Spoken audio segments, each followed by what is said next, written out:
Greetings, chemistry students. This is Mr. Lucy on behalf of Mr. Soboleski, Mr. Rivara, Mrs. Rinaldi. Coming to you, I believe this is going to be week number 7, e-learning, and we're going to talk a little bit about chemical bonding. So, chemical bonding, textbook, pages 175 to 180. 5 short pages, jam-packed with information. Excuse me. So, this particular unit deals with vocabulary of covalent bonding. And I want you to see here that there's 2 types of covalent bonding. There's a pure, which we also call nonpolar covalent bonding, and we have something called polar covalent bonding. Now, whether you're nonpolar covalent or polar covalent, we're still sharing electrons. And the nonpolar covalent bonding, we are basically having an even sharing, and the polar covalent bonding, it's an uneven sharing of electrons. So as you can see in that first blowout of the definition of covalent bonding. The second type of bonding is ionic bonding, and where we have an actual transfer of electrons. So prior to your chemistry course this year, you probably learned there was a ionic bond or covalent bond, and so now we're further refining what it is to have a covalent bond. So ionic bonding or covalent bonding involve valence electrons, and those are the outer shell electrons. There'll be another video that discusses the definition of valence electrons and their importance in drawing structures. And we're making chemical bonds. So prior to our chem class, we had polar covalent bonds, we have pure covalent bonds, and we have ionic bonds. So how do we determine what's going to be a pure covalent, a polar covalent, or ionic bond? We use the electronegativity differences. And these differences were brought to life, or the concept of electronegativity, the ability to attract an electron. This definition, the concept, is from last week's e-learning. So on the side here, we have Lewis dot notation, which I'll touch upon, but there'll be another video that discusses it. The octet rule, which is really the rule of 8. And again, and valence electrons. Those 3 concepts will be brought to life in the next video. So here I have some examples for you.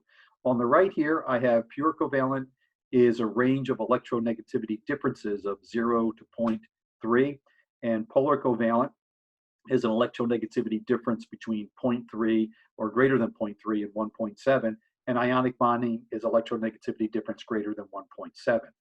I've seen this in books to where instead of 0 to 0.3, it's 0 to 0.4, and instead of 1.7, it's 1.8.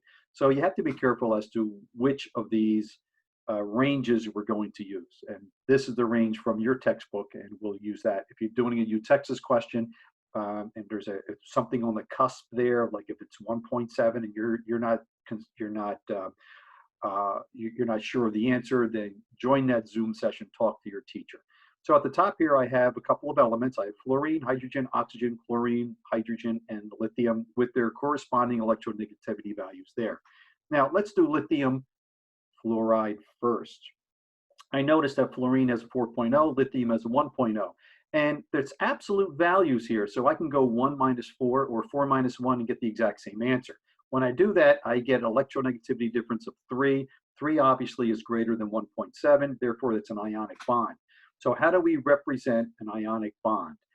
You'll notice the dots around fluorine. That's a future video coming up. So fluorine has 7 valence electrons, so I have 7 dots. I'm adding 1 electron to it to satisfy the rule of 8.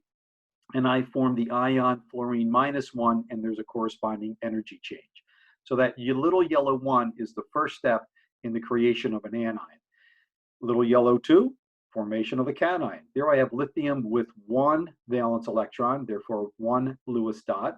I'm adding energy to it, and I form Li plus 1 electron.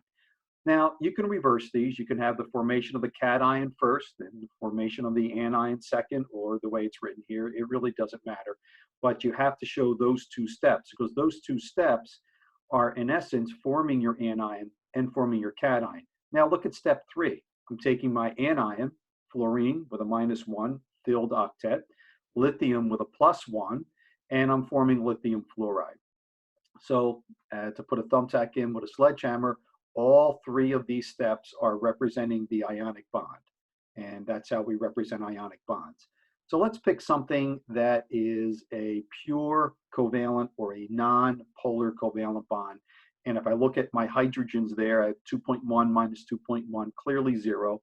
And you can clearly see that hydrogen in that first period is filled with 2 electrons. And I have a filled shell around each of those hydrogens with those 2 dots in between them. Those 2 dots can be further changed to a 1 line. So 1 line is equal to 2 dots. And let's look at oxygen. So I have O2. Again, 3.5 minus 3.5 is 0. And that would be a pure nonpolar covalent bond. And instead of sharing 2 dots in between there, I'm really sharing 4 dots.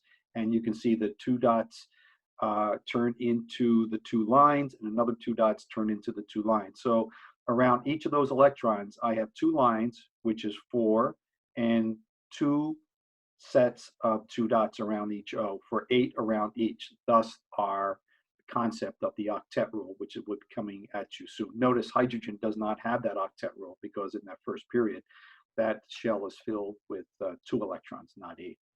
And that's how we represent a pure covalent bond. Notice I'm not forming anions, I'm not forming cations, and I'm putting dots and lines, and that's it. So in order to form a polar covalent bond, and I chose hydrogen and oxygen here, one you're very familiar with prior to coming into the chem class, and I can see my oxygen is 3.5 minus 2.1, and that gives me a 1.4, which puts me in between the 0.3 and 1.7 polar covalent bond range there. So now I know I have a polar covalent bond. Remember, I can have 2.1 minus 3.5, the absolute value, and come to the same conclusion. So notice my oxygen, I put the stick between the oxygen and the hydrogen. You could put 2 dots there instead of the stick, but we are going to shift to sticks in a future video. And I put a pink arrow. The pink arrow represents a polar covalent bond. So that hydrogen and the oxygen, the electron that hydrogen brings to this bonding situation is found more around the oxygen. Therefore, the hydrogen takes a plus charge, and that oxygen takes on a slight negative charge. And that happens twice because I have H2O, and you can see the second pink arrow. Notice at the end of the pink arrow towards the oxygen, I put 2 negative signs, and the opposite end of those pink arrows, I have the positive signs there. So I'm representing with those pink arrows the polar nature of that hydrogen-oxygen bond. Not needed in O2, not needed in H2 because it's an even sharing. This is an uneven sharing. Not needed in our ionic bond because that is a transfer of an electron. So in our polar covalent molecule, it's not quite a pure covalent bond, and it's not quite an ionic bond. So it's somewhere in between, and that's where that polar covalent bond comes into play. Now, as I look at the entire molecule in green there, I have a green arrow, and VSEPR stands for valence shell electron pair repulsion theory. That's coming in a future video. It'll tell you how to draw this water, whether it's going to be linear or bent, and that's all coming up. But I want to point out in this video that green arrow.